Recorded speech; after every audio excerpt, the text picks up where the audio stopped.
I would like to thank God Almighty for giving everybody so much and me so little. I hate you. I hate you. I don't even know you, and I hate your guts. I hope all the bad things in life happen to you and nobody else but you. I'm afraid I've got some bad news. I knew it. I love when he does that. Well, once you hit rock bottom, the only way to go is up. So good luck, okay? Good luck. You say rock bottom, but, like, it just seems like things keep getting worse. What is rock bottom? Who decides what's the bottom of all this?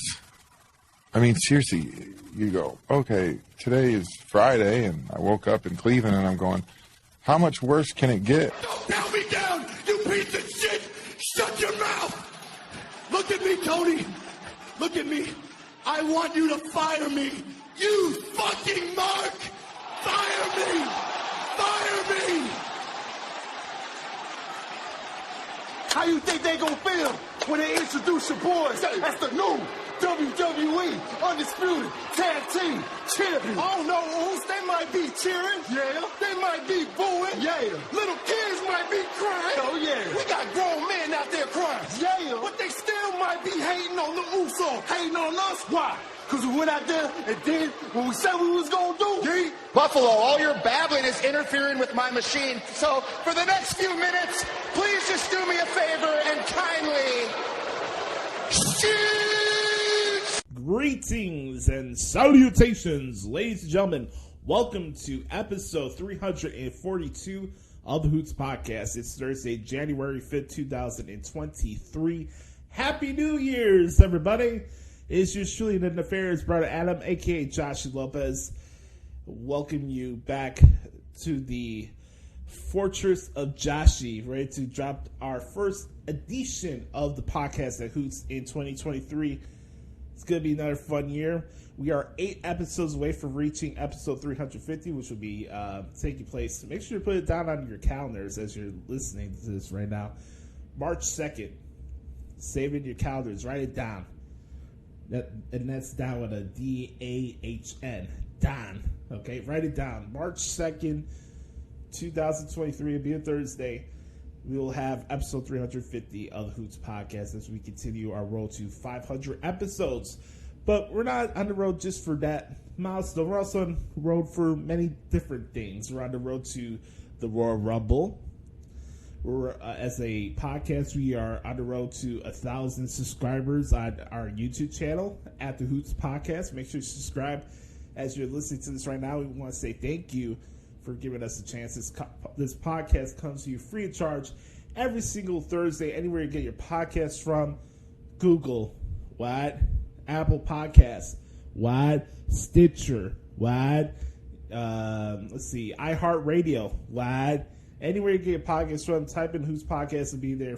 Come to you to your pleasure, your audio pleasure, if you will. Yeah, this is a fun vibe, and if this is your first time, check out the show. I really do appreciate it. I am the nefarious brother Adam, a.k.a. Joshie Lopez. Again, you can follow me on Twitter at the Hoots Podcast. I'm on Instagram at Josh Lopez Media.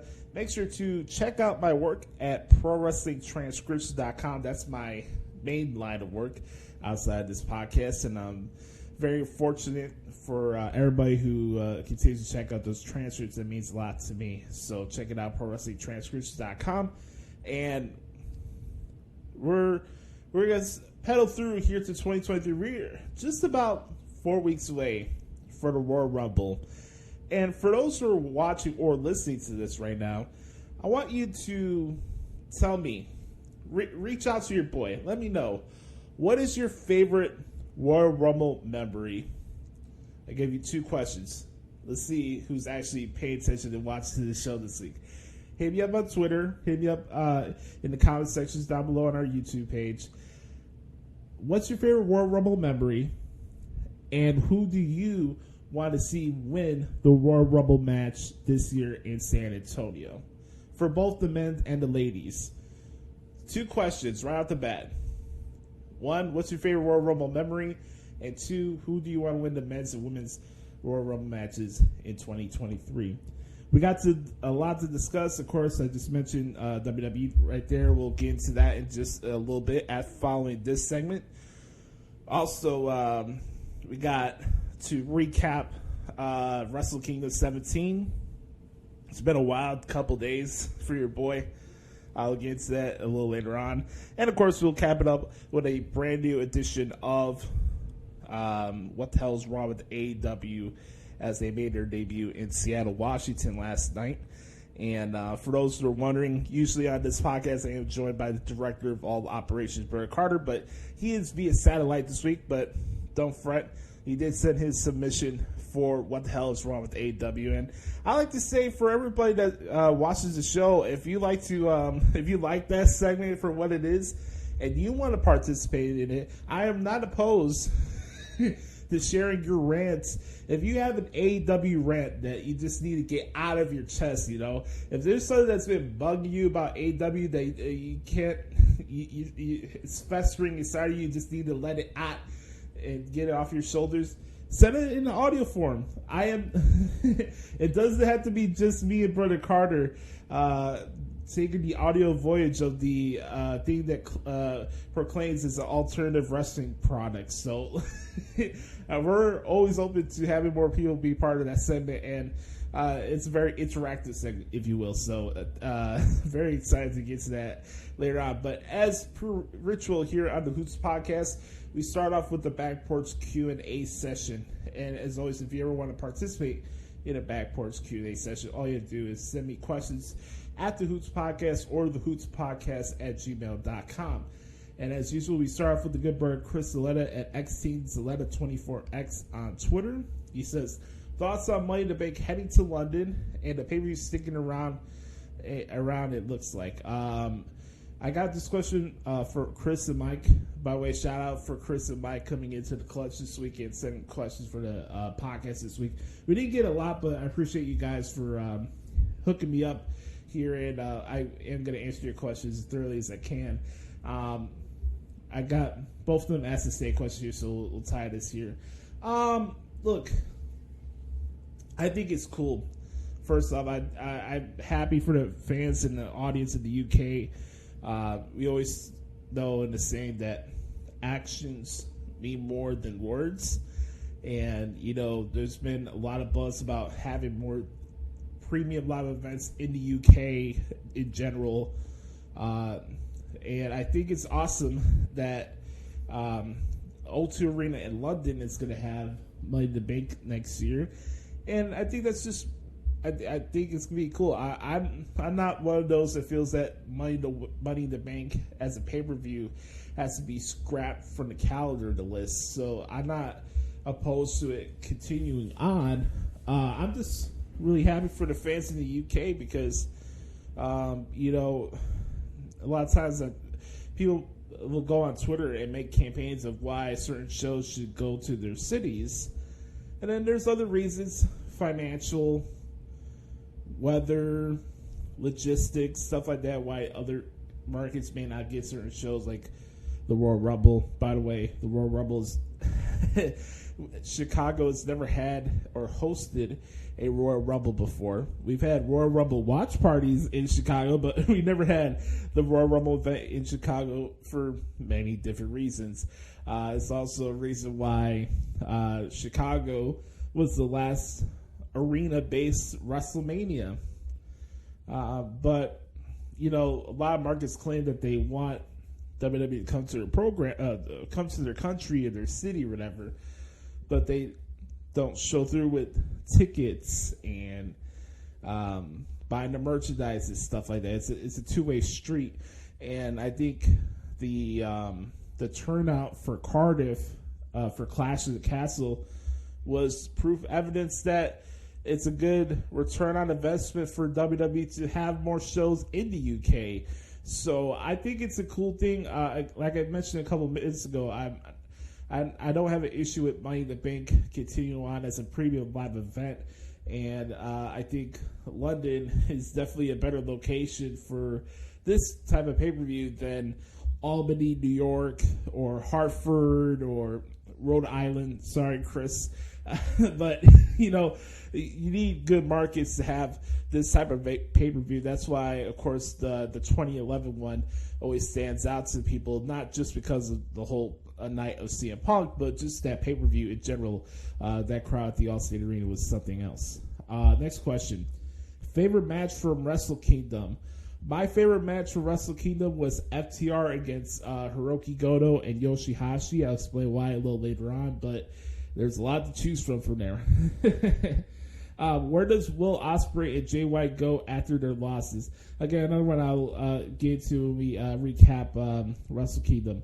What I'll just say for now is that Will Ospreay, as he mentioned in his backstage comments, I don't know if this is going to be his last year. I don't know what the current contract situation is for Will Ospreay. I, for one, is not in the loop of dirt sheets and rumor and innuendo. I'm kind of like distant myself from that type of the spectrum of the wrestling community and content consumption. It's just not for me. I don't have the time or energy to look up at rumors and stuff that have no merit or substance to it. So I don't know what's going to happen with Will. I don't know what's going to happen with Jay.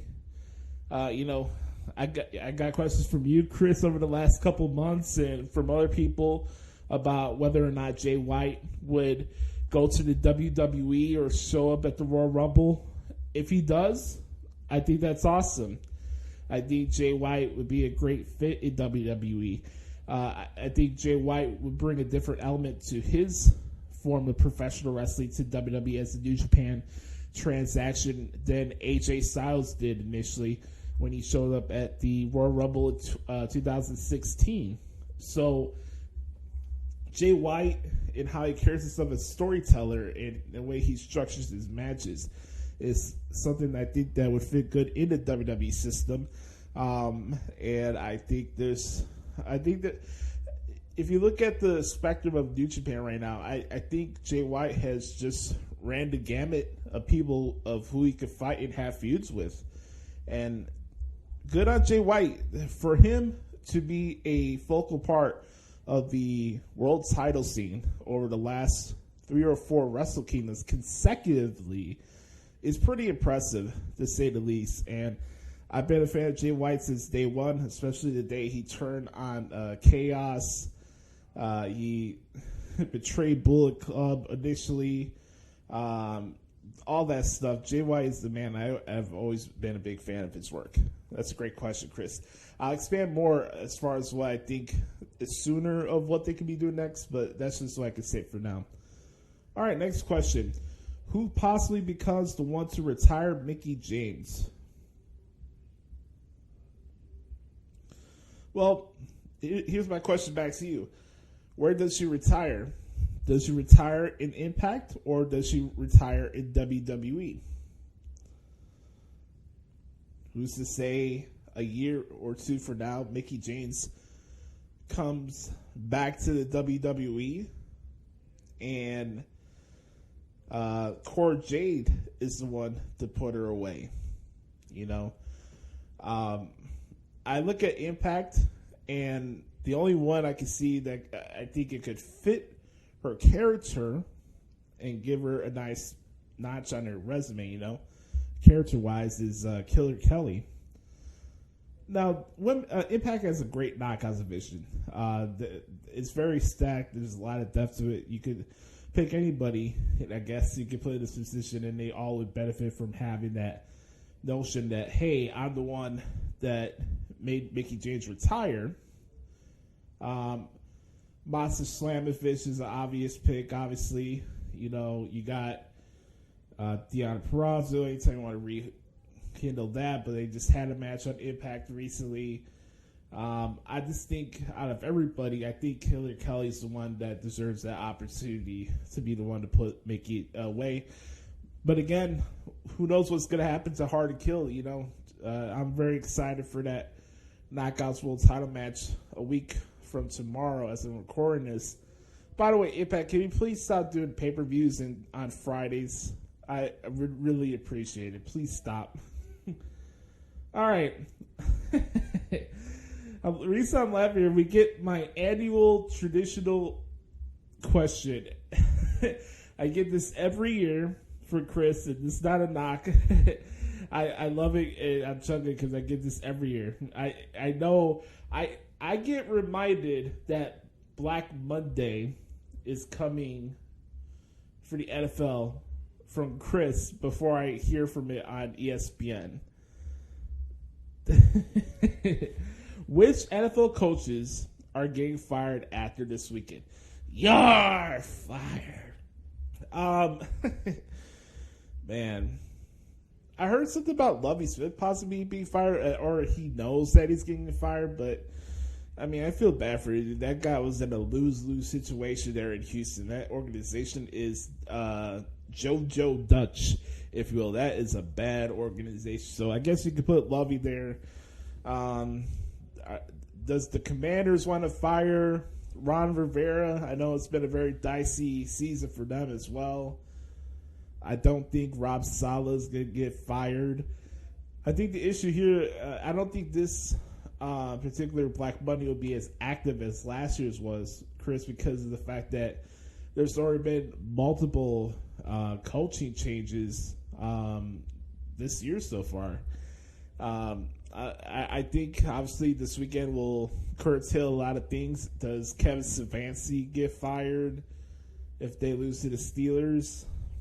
I don't know. I don't see Dan Campbell getting fired. No, Flus is not getting fired. I leave it up to air, but I just think with the fact that there's already been multiple coaching changes throughout the season so far, the only one obvious that's out there for me that's getting fired is probably Cliff Kingsbury. But even then, it's the Cardinals, so what could go wrong will go wrong. All right, thoughts on Charlotte's return and title win? I'll talk about that in This Week in WWE. Who will have a breakout year in NXT/WWE, AEW, what? New Japan, what? Impact, what? Great question. NXT? I think NXT this year is going to be a very, very good year for Malik Blade and Idris Enofe as a tag team. For the ladies, I think Zoe Stark takes another step as a heel. Maybe she is one who takes the title off of Roxanne Perez down the road. We'll have to see how that plays out. Sol Ruka, she continues to do what she's doing. She's been very impressive, to say the least. Obviously, she's been getting a lot of buzz for that springboard flipping RKO thing she's been doing over the last couple of weeks. For the dudes on the NXT side, I can't really say it's a breakout year for Carmelo Hayes, because that's already been the case for the last year and a half, you know. It just depends on some new signings. I mean, this could be a good year for Axiom. It could be a good year for some of these NXT UK guys that have been still hanging around there. Maybe it's a good year for Julius Creed, maybe to come out as a single star. As far as the main roster is concerned, I think that this year is going to be a very interesting one for AJ Styles, hopefully when he comes back.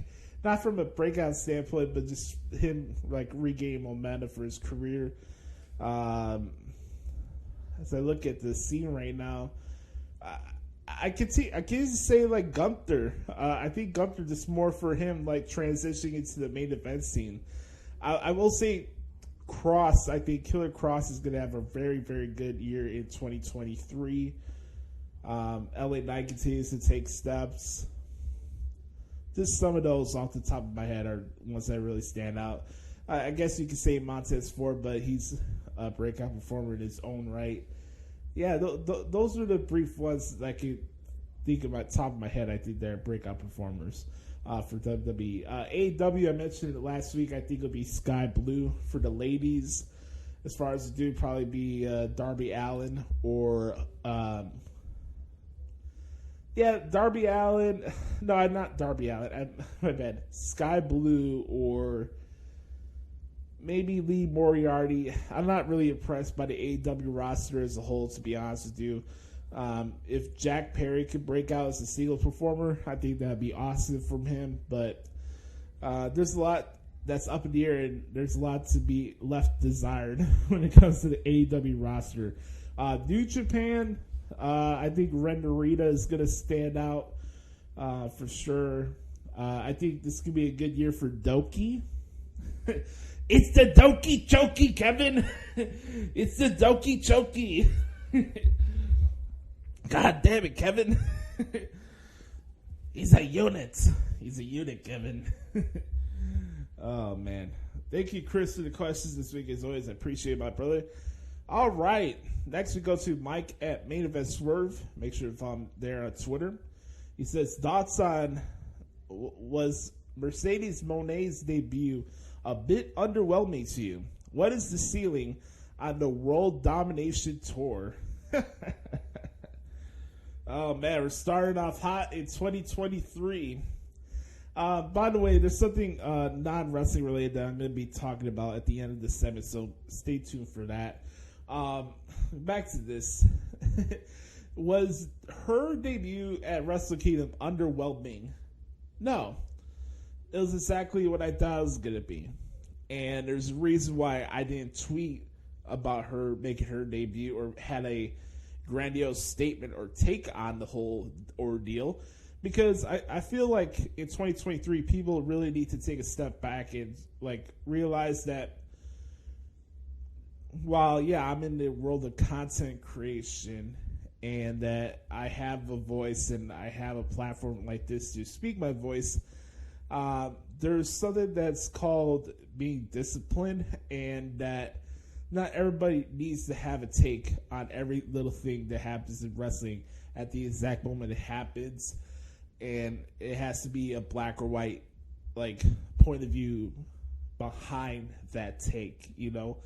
For me, I didn't tweet or mark out for Mercedes Moné's debut because, honestly, being brutally honest with you guys, I'm just generally indifferent towards her. Not as her as the human being, but her character. The fact that she's very one-dimensional in the ring, if I'm just being honest for people that this is a guy who covers a bunch of wrestling every single week. The fact that her promos leave a lot to be desired. I think she's highly, highly overrated, especially on Twitter. As far as her ceiling, the World Domination Tour, the ceiling is... honestly, you could just take a bet on what's the over under of her, a report of her. What would be the over under of months until a reports come out that she's having frustrations with people backstage? I think that's a bigger question, because her having a World Domination Tour is fine, I guess, in Japan for what it is, but as much as people enjoy the Stardom product, is Stardom going to become a mainstream destination for people that had to subscribe only because of her? Yes, look, I get it. She had a role in Mandalorian and all this stuff, and I'm not taking away from her talents, but I think there's a big hysteria that's going on across wrestling Twitter over the last year or so since she decided to get in her feelings and walk out, that Sasha Banks is this, like, megalomatic superstar, and that she's, like, 100 times above professional wrestling, and she's going to be the biggest thing since Beyonce. I have to see it to believe it. And she made her debut. It was what it was. And her ceiling is up to her, because she's the only one who gets in her own way. And that's the truth. Very similar to Athena. Wouldn't be surprised if Mercedes pops up and be the tag team partner for Saraya in that tag team match next week at the Forum. She's her biggest enemy. Always has been, always will be. You can get really fooled in life when you start buying your own shit and acting like your shit don't stink. Like, I understand that the whole thing, how you expect anybody to believe in you if you don't believe in yourself. But again, there has to be some nuance and substance in aspects of life, and that, okay, I can have confidence in myself, but I'm also not naive to have some self-awareness about what I am, what I need to work on, and et cetera, et cetera. So that's my thoughts on that. As far as her having a world dominator, she'll dominate the world because, she showed up in AEW and won the women's title in 2 months. Yippee-ki-yay! I don't care for her. I do not care for her fans. Her and AEW are a match made in heaven, as Bert Carter always says, and that's my opinions on that. Next question. If you had to live in another state for the next 10 years, where would it be? Florida. Yes, Florida. Wake up in the morning and have the Metro Diner or the Townhouse. What's the place called? Vito's called it's the Townhouse. TAHN. Write this down. TAHNHAHSE. The Townhouse. I love the restaurants that are down there in Oviedo. I mentioned this before. I took a 2-week staycation, if you will, last summer, in the middle of June in Oviedo for 2 weeks, and I got to experience what it had been like to go through that process week in and week out, and I loved it. I really loved it. I've been missing Florida every day since I came back, and I've had time to reevaluate my wants and needs to go to Florida. The biggest reason for me why I want Florida to be my next place of living, if you will, is the fact that Florida's always been a place where I feel like I can have eternal weight off my shoulders. It's you ever had that feeling when you know things are good and you just feel free, right? You just feel free within yourself, not because of anybody's doing or anything like that. You just feel free within yourself, and you can wake up every day, you can smile and go on about your business, and I love it down there. I really do. I miss it. It's a great time down there. They got great food. I guess the only bad thing I can say about it is just the way it goes about traveling and stuff like that. They don't have as accessible buses and stuff like that like you would in a big city like Chicago or New York. But for me, I want to move to Florida. It would mean a lot to me just to start the next chapter of my life and start reevaluating a lot of different things and starting to figure that out on my own, And I think that's probably it is the primary reason why I want to move. And that time will come when it needs to come, but sooner or later I will be in Florida, and there's going to be no turning back for that. But I appreciate you asking me that, brother. I really do. Next question. Who do you see as the final four of the men's and women's Royal Rumble matches? Great question there. I have Charlotte. No, not Charlotte. My bad. I got Rhea Ripley, Becky Lynch, Bayley, and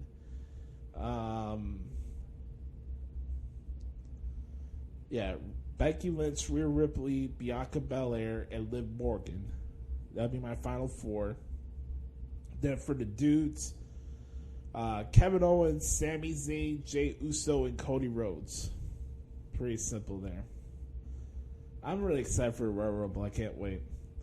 Last question here for the Q&A this week. Who has been the best backup QB story this NFL season? That's a good question. It's got to be up to either Brock Purdy or Mike White, right? I mean, no, the teams have gone in different directions. Jets more self-inflicted, but that's Jets. Are we really surprised?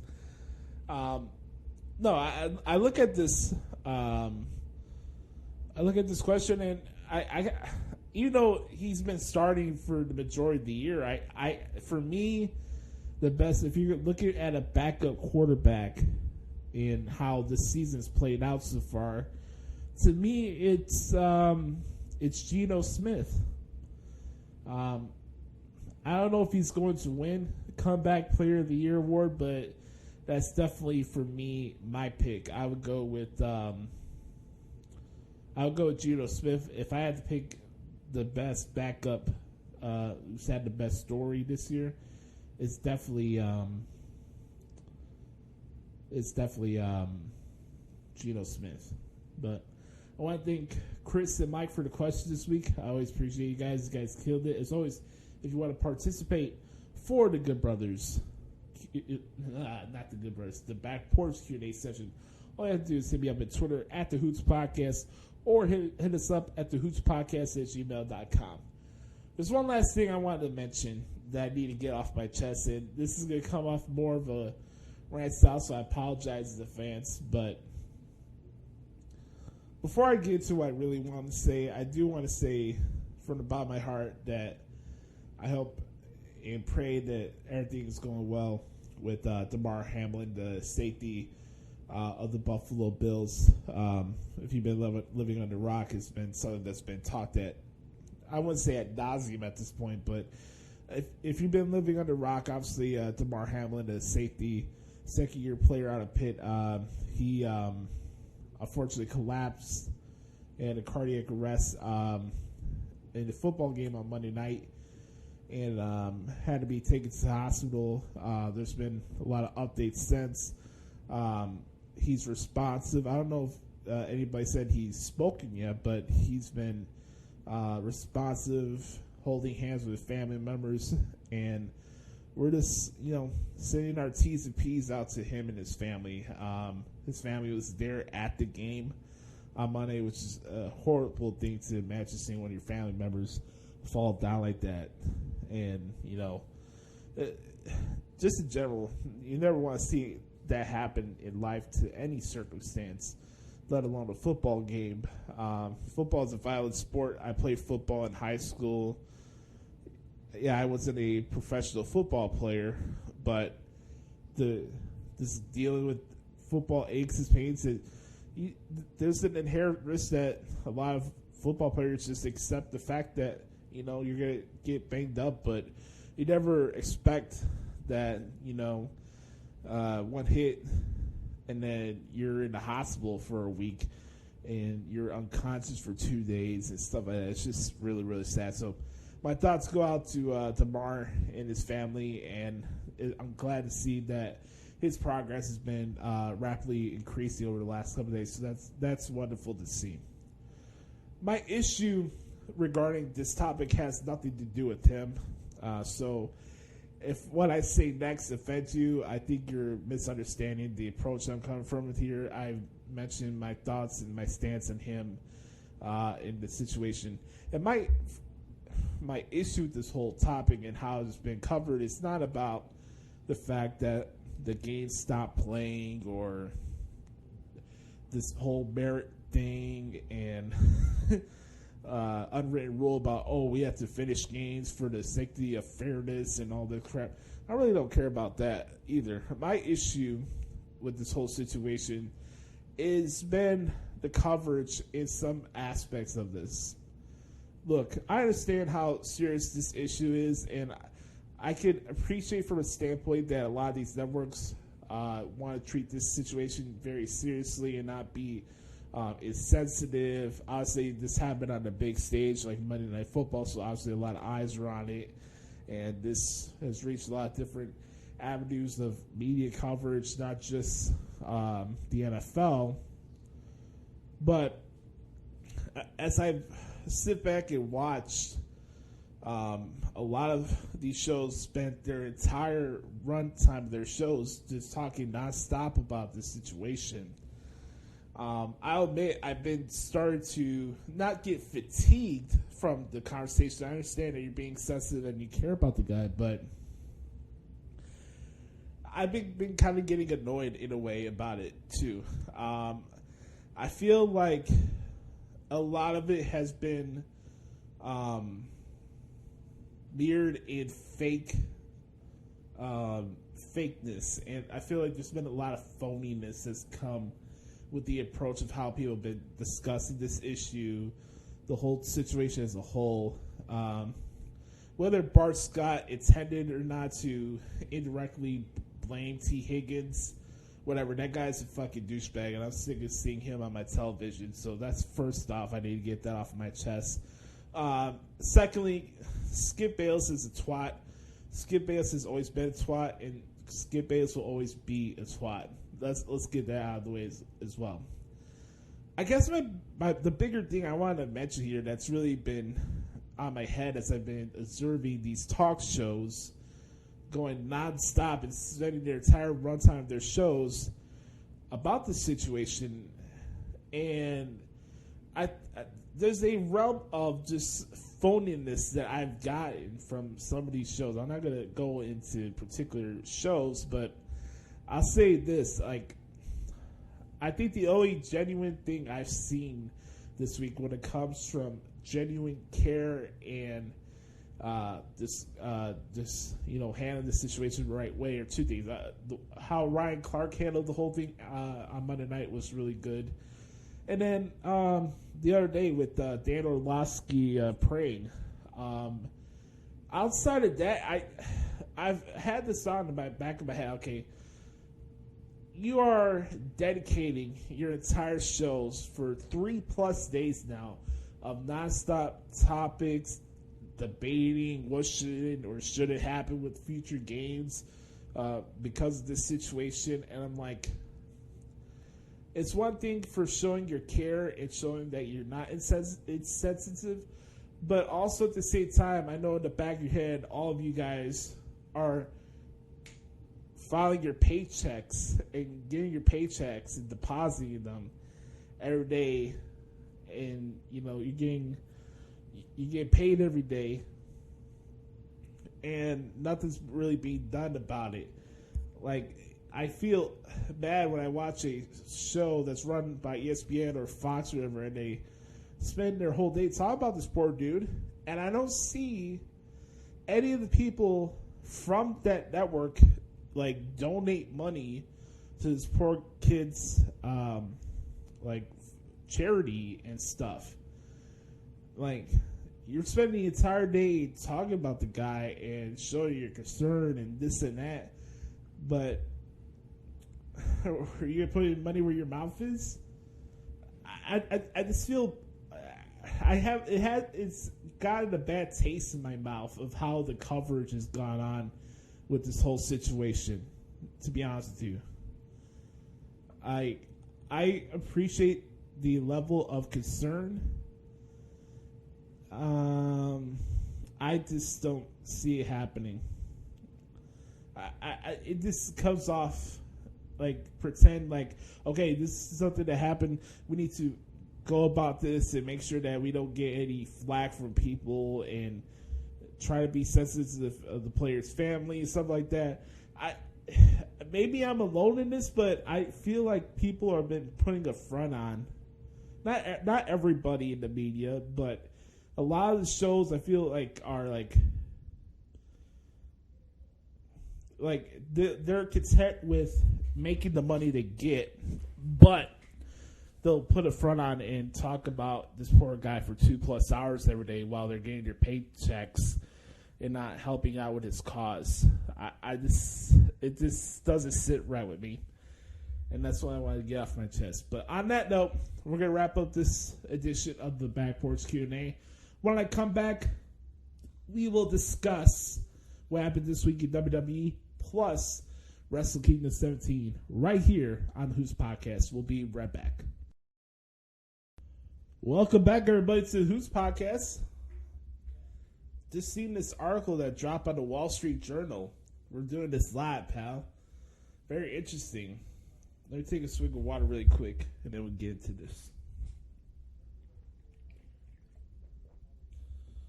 All right. Vince McMahon, the majority owner and former chief executive of World Wrestling Entertainment, Inc., plans to return to the company following his retirement last year amid a sexual harassment scandal to pursue a sale of the business, according to people familiar with the matter. Mr. McMahon, who has the majority voting power through his ownership of WWE's Class B stock, has told the company that he's electing himself and two former co-presidents and directors, Michelle Wilson and George Barrios, to the board, the people said. The move to reinstate Mr. McMahon, which the board previously rebuffed, and others will require three current directors to vacate their positions. Mr. McMahon, whose abrupt departure in July 2022 followed disclosures by the Wall Street Journal of multiple payouts to women who had alleged sexual misconduct and infidelity, expects he'll be able to assume the role of executive chairman, though he would need board approval for that, the people said. It isn't clear where that would leave his daughter, Stephanie McMahon. After his departure, she took over as chairwoman and co-CEO alongside McMahon, the company's former president. The 77-year-old sent a letter to WWE's board in late December detailing his desire to return to the company he ran for 4 decades to help spearhead a strategic review process. The people said Mr. McMahon believes there is a narrow window to kick off a sales process because WWE's media rights, including its flagship programs Raw and SmackDown, are about to be renegotiated, according to the people. Mr. McMahon believes the media landscape is evolving quickly and more companies are looking to own the intellectual property they use on their streaming platforms, making WWE an attractive takeover target, the people said. WWE, which generates most of its revenues from selling content rights, posted its first year over $1 billion in revenue in 2021. The company currently has a market value of just over $5 billion.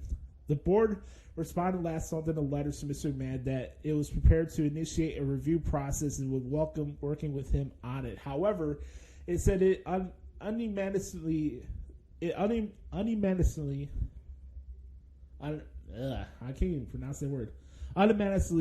that Mr. McMahon's return to the business wouldn't be in the shareholders' best interest, according to the people familiar with the letters. The board also asked Mr. McMahon to confirm his commitment to repay the expenses incurred by WWE related to an investigation of all the allegations and requested that he agree not to return to the company during government probes of the matter, the people said.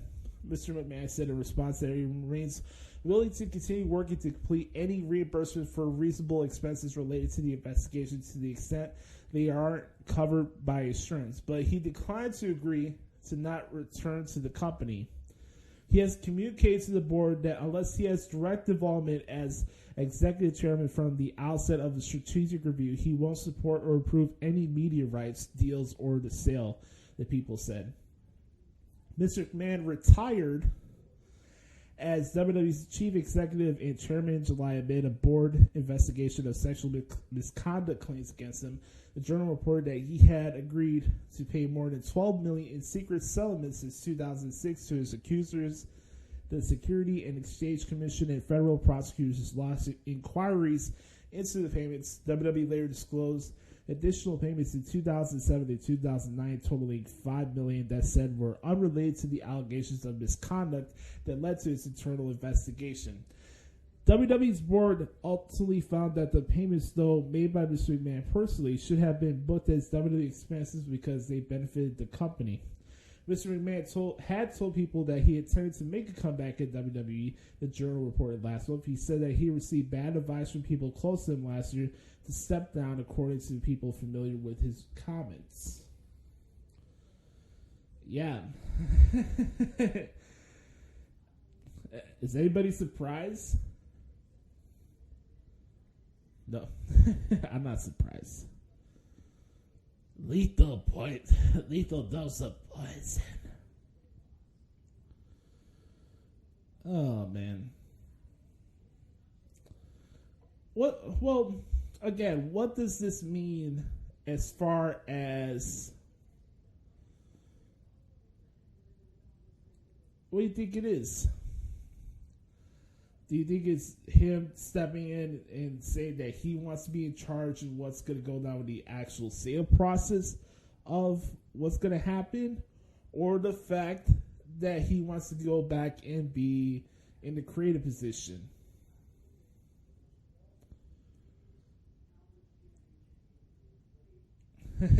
He has voting power. It's still his company, I guess, at the end of the day. When this whole thing went down in July, right, when he initially left, I was not surprised that that decision went down, but I also knew in the back of my head that there was going to be a good chance that he would come back in some fashion, because that's just how he is. Not that I agree with it, not that I think it should happen. It's not something that I'm clamoring for, but as I read in the article, a lot of times when you see stuff like this, and it's already getting like reported out through these dirt sheet sites and stuff like that, everybody's like, "Oh, here we go. Here's Vince making everything about himself again. He's going to come back and run creative and do all this and this and that." I guess you can see that when you see like the initial headline and like the first paragraph of the article. But as I just read right there for you guys, where's the inkling for him to take over the pencil again?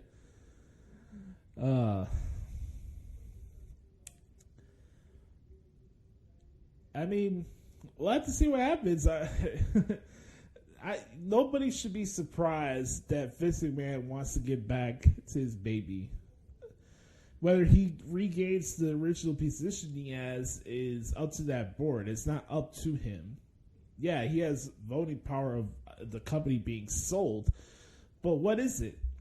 Does he want his position back, or does he want to be in charge of how the sale of his company actually goes through? We'll have to see how that plays out, because it is certainly interesting to say the least.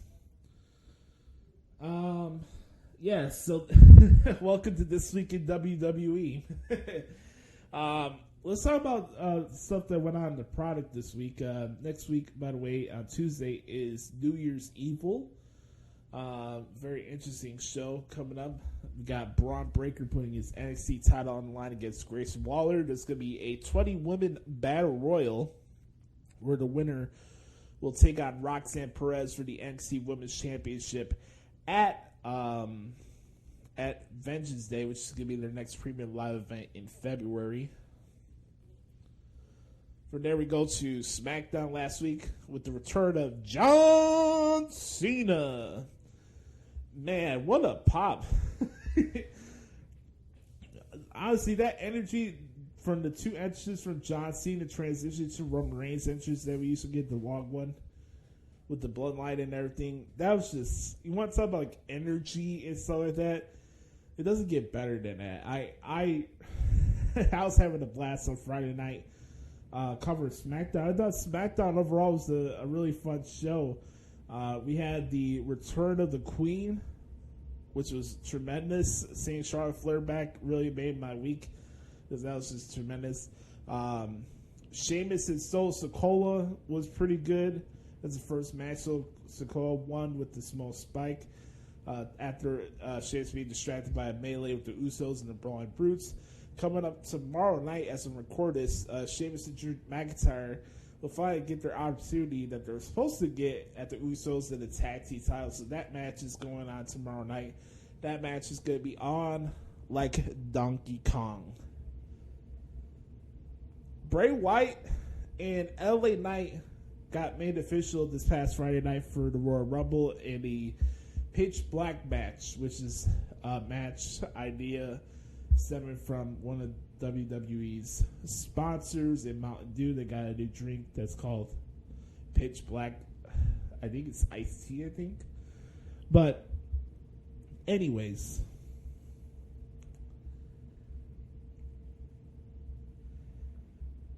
regardless of your opinion of the stipulation of the match, we don't know what it is. I've been really interested in just how they've been going about the thing with Uncle Howdy. Last Friday, he dropped Bray Wyatt with his sister Abigail. there's a lot of window dressing that's going on right now, and I know this is not up the wheelhouse of the ADD side of wrestling fans because they need all their answers to feuds and stuff like that. They need that instant gratification and then complain about long-term storytelling and where's the long-term storytelling. We would know who Uncle Howdy is by now if this was an angle in AEW. And that's not a knock. I'm just being honest. As an observation, AEW doesn't let anything breathe. With WWE, sometimes they let certain feuds and angles breathe for too long, I guess, at times, and suffocating you in some ways. But I'm kind of intrigued. It's like you could go the Undertaker Kane route if both Dallas is Uncle Howdy and, it could be the whole Bray Wyatt 16 that people guess and wonder if he's having a faction or not. I don't even think we're at phase 2 of whatever this journey is of Bray Wyatt coming back to WWE. Think about this. Bray made his return in October. It's January. It's only been 3 months. So, I'm intrigued. And that's the name of the game. It's only bad if you're indifferent to something. And that's something you never want. Yeah, Ricochet and everybody was making fun of Top Dollar for his Miss Somersault plancha. That was what it was. Ronda Rousey, Raquel Rodriguez had a pretty solid match. I enjoyed it. I thought it was Raquel's best match so far on the main roster. Ronda brought it as well. Ronda won with a very timely flying armbar. It was a nice finish. It was a really, really good match. If you haven't seen it, go check it out.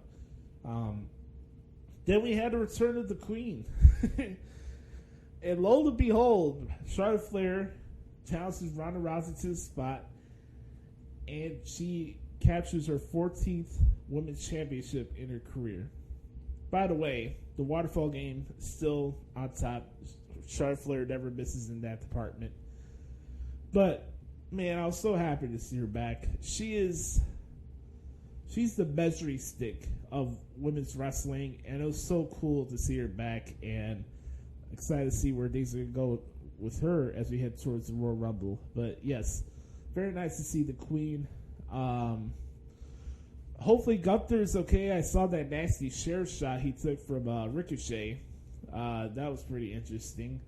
Gunther and Braun Strowman will be having a match for the Intercontinental Championship a week from tomorrow as well. From there, we had the main event, of course, John Cena and Kevin Owens defeating Sami Zayn and Roman Reigns. The match was not long, but it didn't need to be either. I think they accomplished everything they wanted to accomplish. John Cena got to play the hits.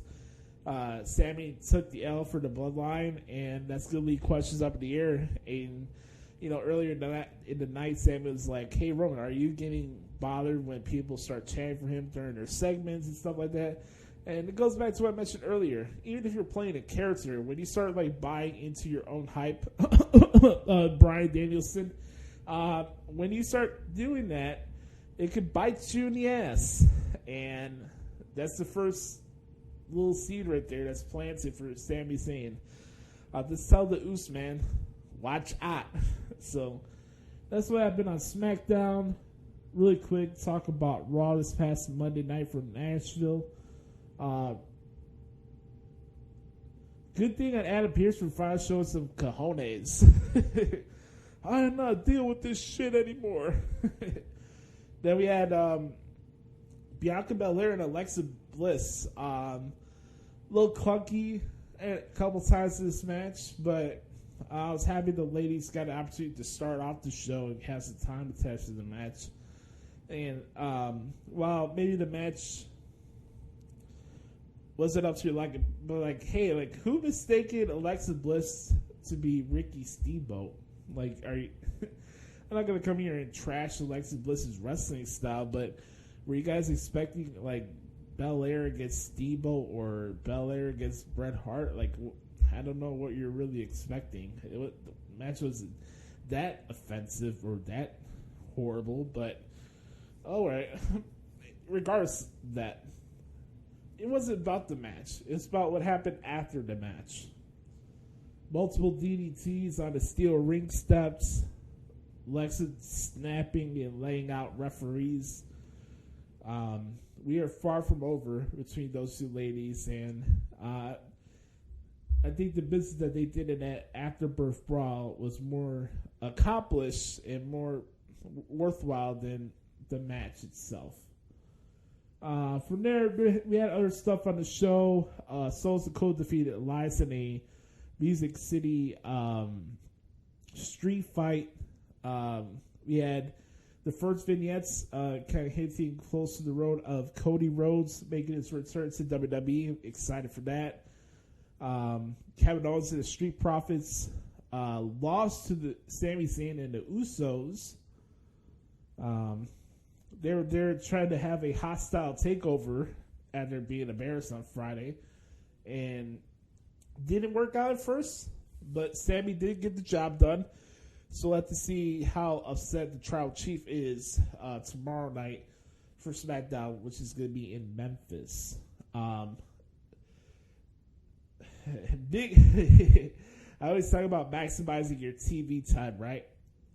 Shout out to Dominic Mysterio for his prison promo this week. I thought that was absolutely hilarious. I'm not going to revamp his verbiage and stuff like that. It's just funny.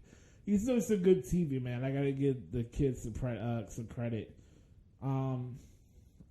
There was aspects of this next match that I liked, but I thought it went way too long, which was Becky Lynch and Mia Yim against Damage Control. I know you want to get Damage Control some momentum and steam, but as much as I like seeing Dakota Kai in the ring, her and Io get very, very sloppy and rushy at times with how they structure their matches. I get the whole cutting the ring in half, but when you're like basically stumbling on your feet just to get back into the ring because you want to do 15 in and out tags and stomps and stuff like that in a 2.5 minute span, it's just not a good look. And I thought this match went a little bit too long for my liking. As far as the main event concerned, Seth Rollins and Austin Theory, I thought that was a very, very good match. Seth Rollins is the man. I have no updates as far as him, whether he's like legitimately hurt or what the situation is with him. Hopefully we get some news on that soon. But Austin Theory beat Seth Rollins. He took advantage of the situation like Seth Rollins would back in the day. Theory won with the 8-time Don. And I thought that was a nice way to wrap up Raw. I thought for wrestling, I think the better matches were on Raw. But I think as an overall show, I think SmackDown was the better show this past week than Raw. So that's my opinion this week from WWE. Now, let's get to Wrestle Kingdom right here on the Hoots Podcast. All right, one more pit stop before we get to our main event segment this week. Time to talk about Wrestle Kingdom 17. Goshiashimash. So great to hear Gino Gambino back at ringside with Kevin Kelly and Chris Charlton. I thought the boys did a phenomenal job, and I mean phenomenal job of, just going into their calls, how they tell stories throughout the broadcast. Gino's energy in the back and forth joking around was pretty good. So it's great to hear Gino back. He's a unit, Kevin. He's a unit. Maybe a little bit too much Bullet Club bias, but you're not really surprised. New Japan Pro Wrestling presents Wrestle Kingdom 17 from the Tokyo Dome. Really quick results from the pre-show. We had a time limit draw in the 3-minute exhibition with Rory Oiwa and Bolton Oleg. We had the Fatal 4-Way match. We had the 2023 New Japan Rambo, where the winner, the 4 final men in the ring, got to fight each other for a Fatal 4-Way match at New Year's Dash. I didn't get a chance to transcribe that show yet, but those four guys, Shingo Takagi, the Great Okan, Sho, and Toriano will be fighting each other for the actual KOPW Provisional Championship belt, not a trophy. Then from there we have the Antonio Inoki Trios match that I mentioned last week, and that saw Nagata, Kojima, and Makabe winning. Kind of felt bad for Tiger Mask. He messed up a couple spots towards the end of that match, but the crowd seemed into it. Really quick, the production that New Japan does on these big stadium shows, especially Wrestle Kingdom, they don't miss. It's worth your money. It's a sight to see. It's really second to none. It's second to none. It's top-notch production. The stage was beautiful. Just love that energy of wrestling shows in the Tokyo Dome. This is the 8th Wrestle Kingdom that I covered in my career. I started, like I mentioned before, doing transcripts in 2014. The first Wrestle Kingdom I did was Wrestle Kingdom 9 in 2015. So this is 2023, yes. So nearly 8 to 9 years of doing transcripts and, just general coverage for New Japan Pro Wrestling. And I'll admit, I was one of those fans, who grew up on WWE, and I was woefully ignorant towards New Japan back in the day. If you listen to any of my old podcasts with the Pro Wrestling Experience or the original days of the Josh Lopez Wrestling Podcast, I wasn't really vibing with New Japan because of the Young Bucks. Anytime I heard anything about New Japan, it always had something to do with the Young Bucks and stuff, and I just never was a fan of them. And that kind of turned me off of the product, but I think that was a mistake on my end. And honestly, over the years, I've got the opportunity to cover a lot of great promotions that's not just WWE related, like Lucha Underground and MLW. And I've always covered Impact before. I love professional wrestling, but there's been a long time where I noticed that this is the newest company that's gonna be WCW, the whole thing, that this is the company that's gonna run WWE out of business, and I'm like, it's like, put up or shut up, because I've seen so many people claim to be an alternative, and then they do stupid shit that keeps you away and reminds you that why they're in the positions that they're in, like Impact, or the NWA now. And what I appreciate about New Japan Pro Wrestling and Shinyo Pro Wrestling is the fact that during my time of understanding the product and their style of wrestling, it's that the companies stay true to their own identity and they let their work speak for themselves. It's the reason why it's probably my favorite promotion to cover. As a fan, WWE will be number one for me from a fan entertainment standpoint, but for pure wrestling, New Japan is my favorite promotion to cover every week, and I make no bones about that. This is the 8th Wrestle Kingdom that I covered, and I love the product, man.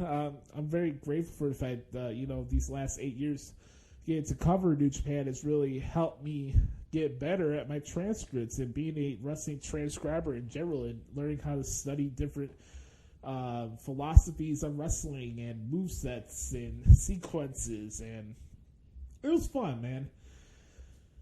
It's not for everybody to, stay up to 7 o'clock in the morning to cover an event like that, but you gotta be wired different. You gotta be either like a Ober New Japan mark, or you have to be like me and covering it live because you got bills to pay. And that was the case for me on Wednesday, and I have no regrets pulling it all-nighter. I'm about that grind and about my work, and I'm going to get shit done. And I covered the entire show live.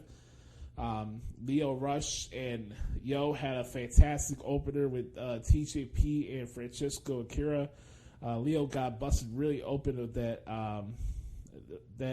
assisted face buster thing they did on the steel grate on that long ass ramp that they had. Catch 2 did. They did that to Lio Rush. He got busted open like really bad. It was reported that he suffered a broken nose. So T's and P's go out to Lio Rush. That match was insane. That's one of the few titles that remained the same. I think we had 6 title changes on the event as a whole on Wednesday. From there, we had I talked about the debut of Mercedes Moné earlier in the back porch Q&A session, but it was nice to see Kairi Sane and Tam Nakano. I thought both ladies had a good match despite of it being nearly 6 minutes.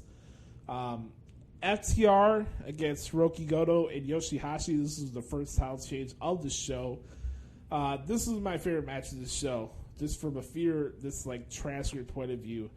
FTR is so awesome in a ring. I love covering their work. Cash or Dax, if you're watching or listening to this, I really appreciate you guys' work and what you guys bring to tag team wrestling over the last decade or so. There's been times I may have disagreed on your approach on handling your frustrations and like venting out like that, but as wrestlers and as men, I really have a lot of respect for you guys and what you guys do for the business, and you guys had a tremendous outing. Really happy for Hiroki Goto and Yoshihashi. They had another barn burner last year with Dangerous Tekkers and Tai Chi and Zack Sabre Jr., so to see him outdo that again this year with FTR, even though some people will not put this as their top match of the show because of what happened with the Ospreay and Omega, for me personally, this was my favorite match of the show. It was just like true strong style, and I love the match. So that was pretty cool. From there, we see Zack Sabre Jr. not only become the inaugural New Japan World Television Champion, but he is now aligned with TMDK. So as Jonah, who's a former TMDK member, as he made his return to WWE, TMDK not only gets Zack Sabre Jr., but Kosei Fujita, as a young lion, is now with the group, which I thought that was very interesting. That was a good match, too. Ren Narita and Zack Sabre Jr. was a really good back-and-forth match. After that match, we had Tama Tonga win his first singles gold in New Japan as he defeated Carl Anderson and won the Never Openweight title, which was really cool. We had Keiji Muto's last match in New Japan. I thought this was going to be the match that was going to be hard to transcribe because, you know, sometimes I'm covering it live and New Japan World does not have the best like device when it comes to transcribing the show due to the fact that when you try to pause it, like make sure you type down a segment or a match and make sure you get a sequence right, they skip over, and it's just how their live stream system works, and I think it's unfortunate. But I pushed through that match. It's not easy to transcribe a trios match, if you will, at that type of speed, but I got it done. And then they followed that up with a crazy-ass 4-way match, which was insane. If you like car crashes and high-speed wrestling, this may have been your match of the show. The good thing about this one, how that match was laid out, they actually made people believe towards the end of it that Master Wato was going to win that match. I had that feeling, too, in the back of my head. And then Hiromu won with the time bomb, too. He is the new IWGP Junior Heavyweight Champion, so not much of a surprise there. I guess a lot of you have been waiting to hear my thoughts on Kenny Olivier and Will Ospreay. Here it goes.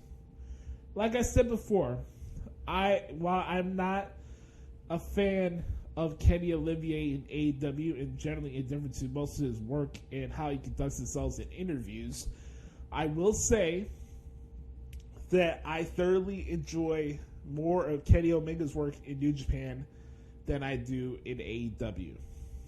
And I'll stick you to that. Now, I'm in the minority here, and I'm going to get some flack for this, but I really don't care. I have to say this. For New Japan you had a perfect opportunity to pass that torch and to, you know, really like put Will Ospreay on another level as a bigger star from a foreign aspect, but to look oh,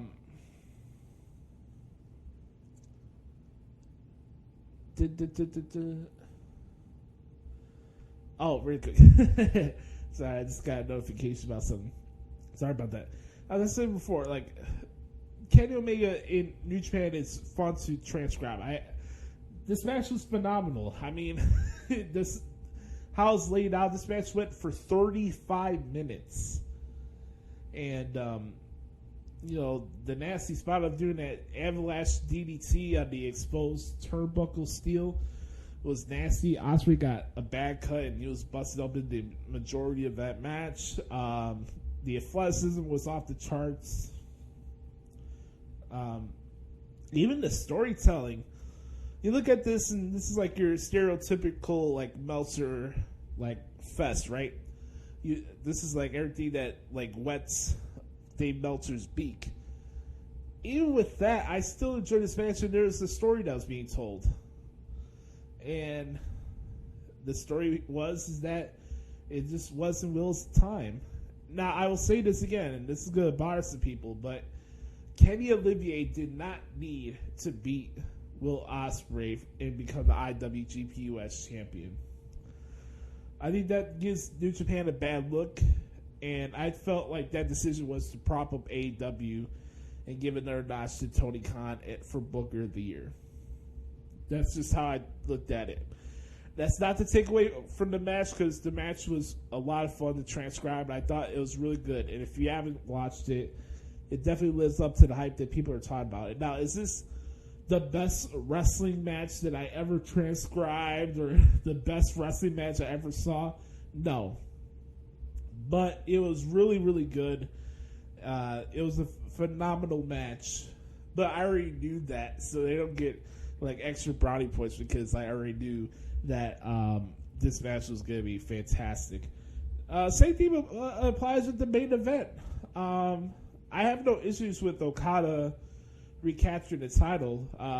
You know, this was a different match than the previous one. This match was more story based in how the match was laid out, and they didn't have to pause at all for this match. Actually, it was a lot of fun, and it was very good too. And Jay White announced today at the New Year's Dash show, I did see this on Twitter, supposedly him and Hikuleo are going to be having a Losers Leaves New Japan match. So the future is up in the air for Jay White out there. I don't know what's going to happen with him. And Will Ospreay, you know, in the backstage comments, like, if I can't change things around in the year, maybe it's time for him to leave. So it's going to be very interesting for the foreign-esque performers, if you will, in New Japan Pro Wrestling. And overall, I thought Wrestle Kingdom 17 was a success from top to bottom. I really, really enjoyed it. And it was a fun show to transcribe. And I have no regrets for the fact that I stood up all night to cover that show. So the transcript is out there if you guys haven't seen it. And let me know if you like it or not. With that being said, it's time for the main event. Scheduled for one fall with an unlimited time limit. It's time to give the people what they want. Another brand new edition of What the Hell is Wrong with AEW. Let's start this off with Brother Carter via satellite this week in a 3, a 2, a 1. Beat your meat. Beat your meat. Beat your meat. Beat your meat. Beat your meat. Beat your meat. Beat your meat. Beat your meat. I'm telling you, my time is right now. Right this minute, 2022. We're living it. My time is now. My time is right goddamn now. Man, what intensity. It's time for What the Hell is Wrong with AEW.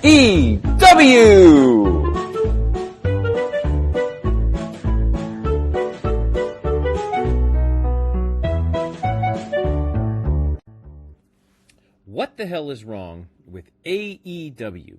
Well, it's 2023. We're in a new year. But I have a strange feeling we're going to get the same old AEW. And based on tonight's episode, I think I'm going to be right. But let's start with the good stuff. And actually, there was a lot of good stuff about tonight's show. Tonight's show was better than most, I will say that. So that's cool. But we'll talk about it here in a second. But the new stage is kind of cool. It's not a whole lot different from the old one, but it's kind of cool, I guess. I don't think it's as revolutionary as everyone makes it out to be, but it looks cool. I like the new entranceway. How the characters or the wrestlers, rather, are just coming out of one tunnel. I think that just makes a lot more sense. So, cool for AEW for getting a new set. I hope that works out for them. And I do have to give props to the Seattle crowd. They brought a ton of energy to the show this week, which always makes it more fun for the performers. You've seen WWE shows where the crowd is just horrible.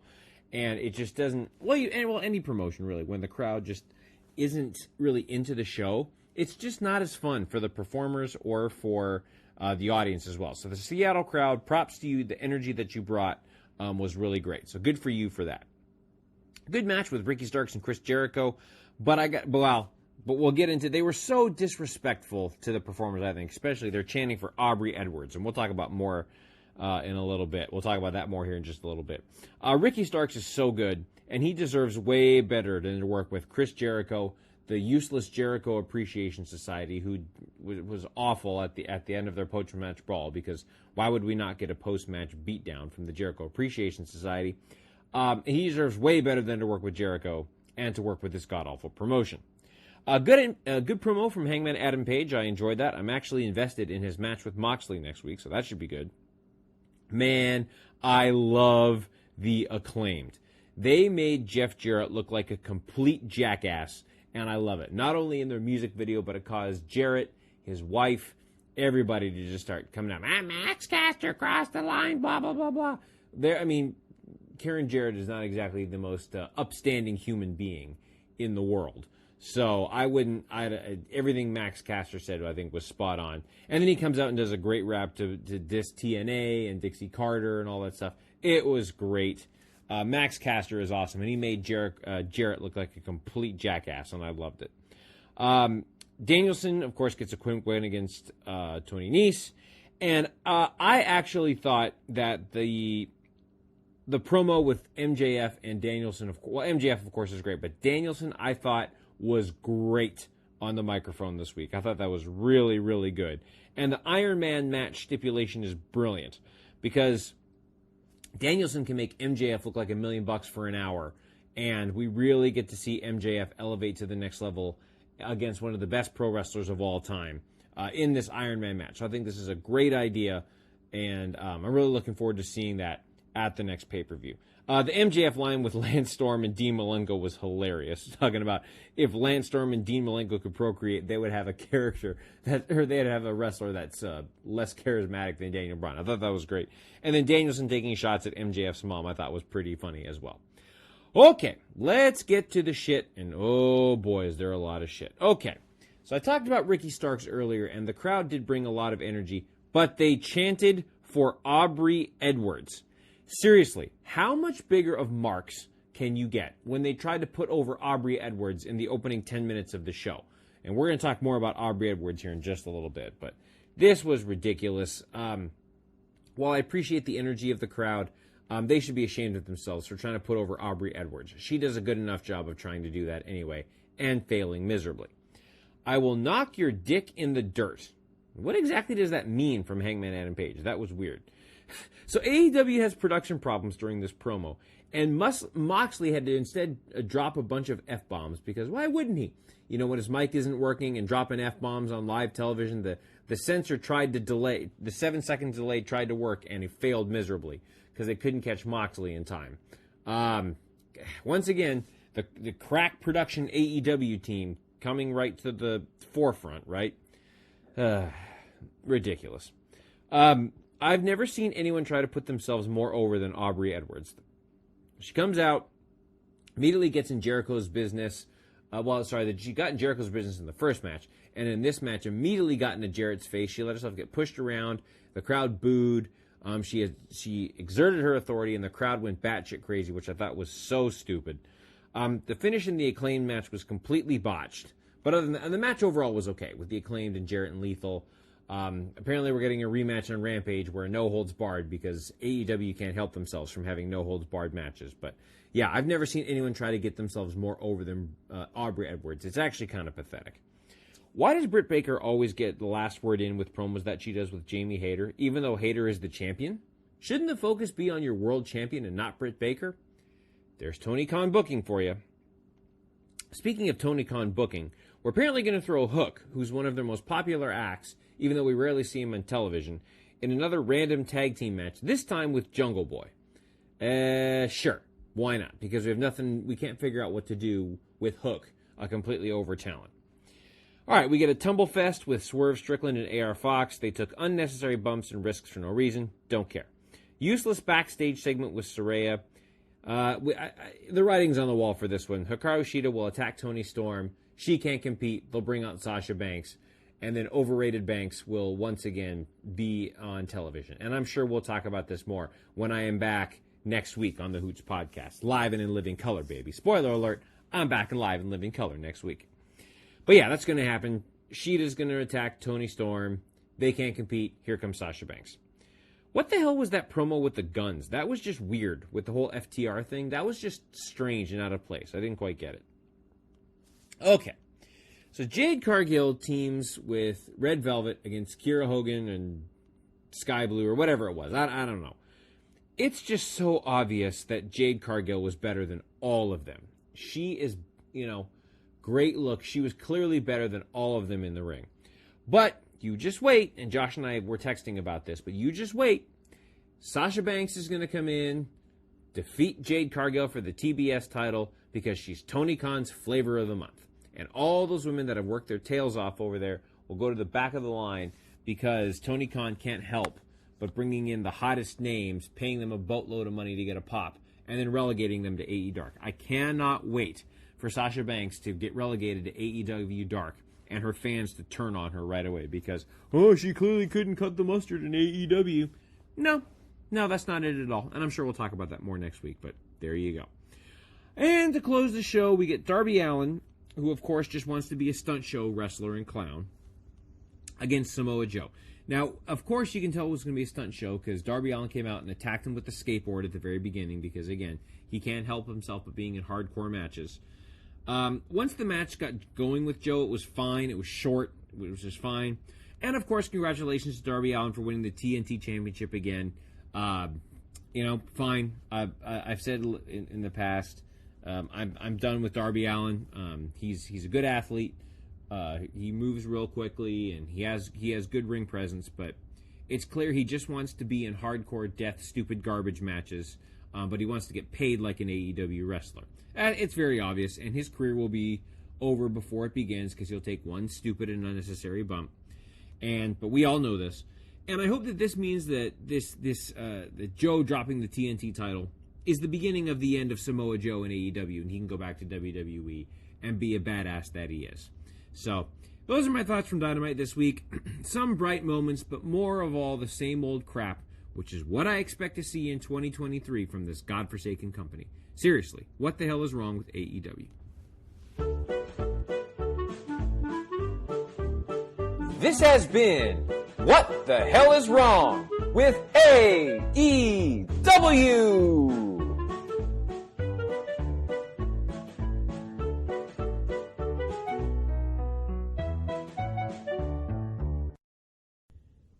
Thank you, Sir Royalty, for your contribution as always. The one and only nefarious Brother Carter. They're entertaining the masses as he usually does here on the podcast as Hoots. Yes, let's talk about it. What the hell is wrong with AEW? The first one of 2023. Well, it's not a new stage. It's not new graphics. It's not in the fact of having sexy women like Renee Young more featured on our screen backstage than Tony Schiavone. No, those are good upgrades. But what is wrong with AEW in 2023? It's the same thing that's been wrong with AEW since the beginning of this promotion. shitty officiating, and we will get to that in just a couple seconds. But as Brett Carter had his positives, I had my own positives of the show. I just mentioned it right there. More Renee Young or Renee Paquette, the better. Also, give me more Lexi Nair on the program as well. We do not need Officer Barbrady doing interviews. I enjoyed the Chris Jericho-Ricky Starks match. I'll tell you why I didn't like aspects of that match in a couple seconds. Stay tuned. My favorite match of this show was the main event. I thought Darby and Samoa Joe killed it. Now, usually with Darby matches, I'm not all for the death-defying stunts and, him having to bring out a ladder and do all the spots that they were doing before the match, but I understood why they did it, and I think this is the case of where I usually would say that AEW crowds are misleading and that you shouldn't take every crowd reaction that they make as the gospel of whether something's over or not. But this is one of the few exceptions that I can say that the crowd's investment in this match really helped me enjoy it more than if it was a regular Wednesday and I had the show on mute.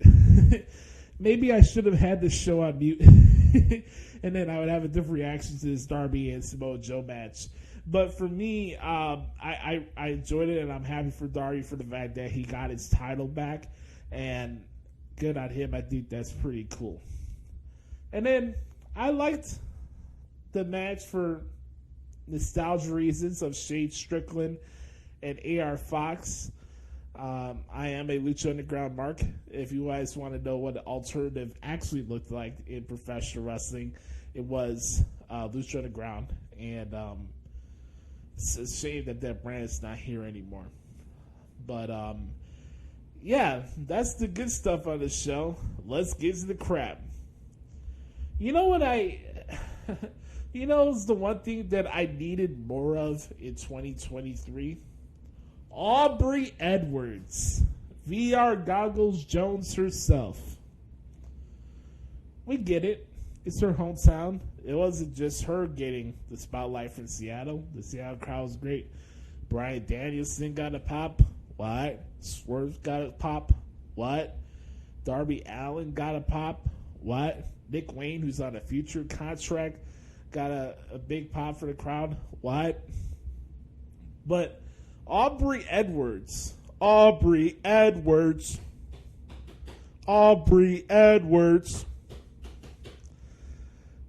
my God.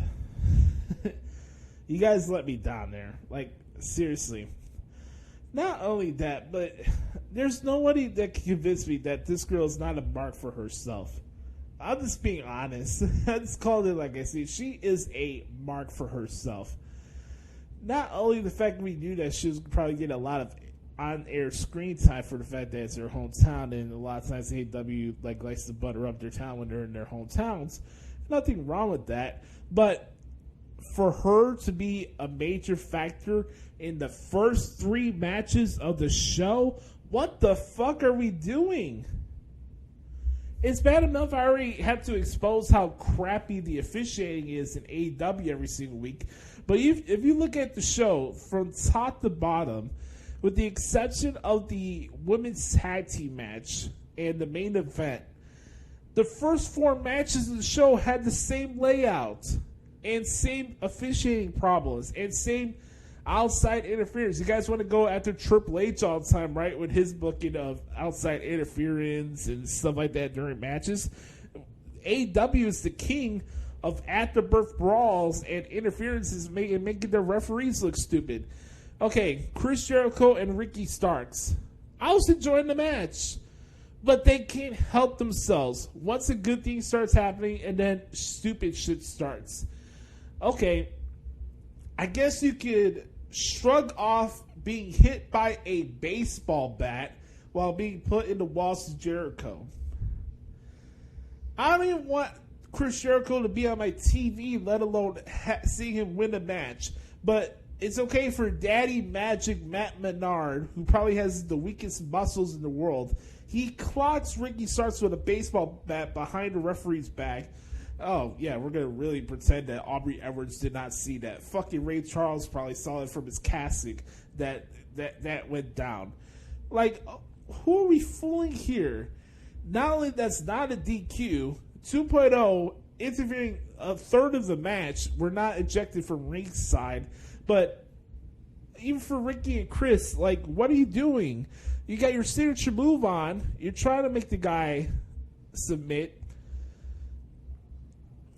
No harm would have been done to Ricky if the match ended in a referee stoppage, but he could get hit in the head with a baseball bat and still find a way to not tap out to the walls of Jericho. I just think from a logistic and realistic point of view, that is fucking stupid. And I'm just being honest. From there, we go to the Acclaim against Jeff Jarrett and Jay Lethal. More interference, more running into the ring when you're not the legal competitor. I guess you can just run in the ring and slap people in the face. That's interesting. Sanjay Dutt is fucking terrible. Get that twat. Get him off my screen. Seriously. Sanjay Dutt as a manager, as ringside, he serves absolutely no purpose. He is... Oh my God. Sanjay Dutt is as effective as Dow Loggins was as an offensive coordinator with the Chicago Bears. Get this twat off my TV screen and his stupid ass pencil as well. Satnam Singh, sorry brother, I'm just not interested in you, in what you do in the ring. I just could give two flying fucks, to be honest with you. This match had a lot of heat going in, and some shoot heat, as you guys see this week on Jeff Jarrett's podcast. I had a feeling this was not going to be over with them. So for the fact that Tony Khan just can't have a DQ on his program, he does this convoluted way where one moment Jarrett and Lethal win the match, but because the referee Stefan Stick doesn't have eyes in the back of his head, and he's another one that's all over the place when it comes to tag team matches. This is where we took the guys like Mike Chioda for granted, and why we still take Little Nate Charles Robinson for granted. And this is why my guy referee Tony deserves a spot officiating matches on television. If performers in the ring are making the referees look stupid, and obviously they don't take what's happening in the ring seriously, how do you expect me as the viewer at home to take your match seriously? And not only is a Fugazi referee officiating led to Jarrett and Lethal supposedly winning the match, and then Caster attacks Jarrett from the outside once the match is restarted. No DQ, nothing. And Bowens rolls Jarrett over to get the win. And then they announce that they're having a no-holds-barred match for Rampage on Friday. I'll get to that in a little bit. From there, we go from Bryan Danielson and Tony Nese in a match I could give two shits about. This was a regular fight squash match, and I'm glad it didn't overstay its welcome. I'll say that.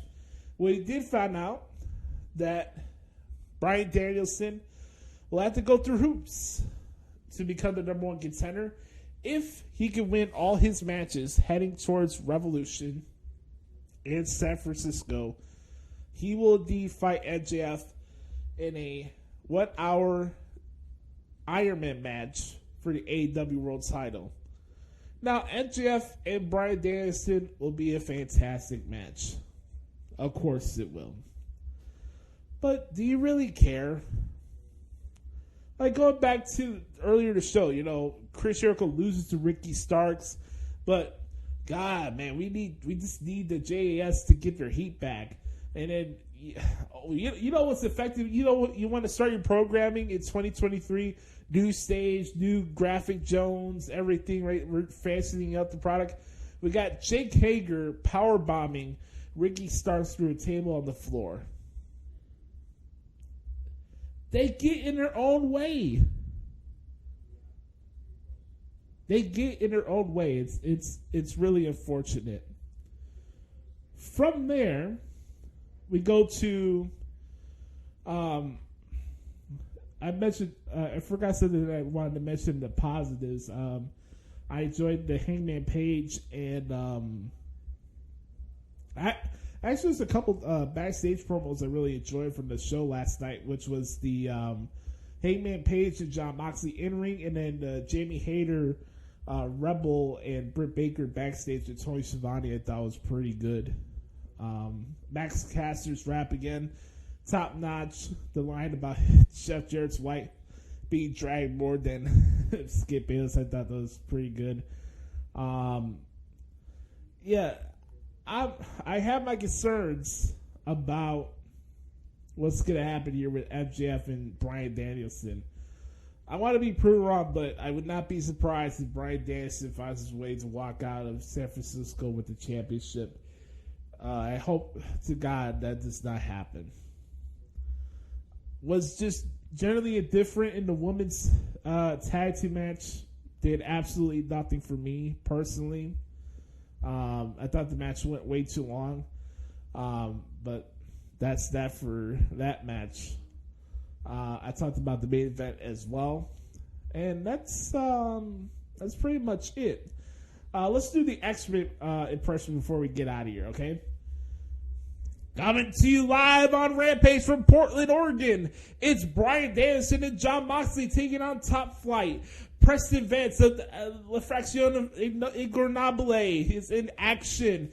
We have AEW Women's World Champion Jamie Hayter and Britt Baker taking on the Renegade Twins. And then following that, it's the 5th installment of the Battle of the Belt series as Orange Cassidy puts his AEW All-Mid Championship on the line against Kip Sabian.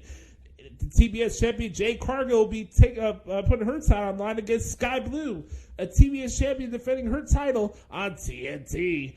Then we got the main event. It's the Acclaim taking on Jeff Jarrett and Jay Lethal in a rematch for Dynamite. It's a no-holds-barred match for the AEW World Tag Team Championship. Then coming up the following week, it's AEW's return to the fabulous Kia Forum in Los Angeles, California. It's match number 7 of the Best of 7 series for the AEW World Trio Championship. It's Escalera de la Muerte. Who'll win? The Death Triangle or the Elite? By the way, Kenny Omega had a great match on Wrestle Kingdom, and we don't show it on television.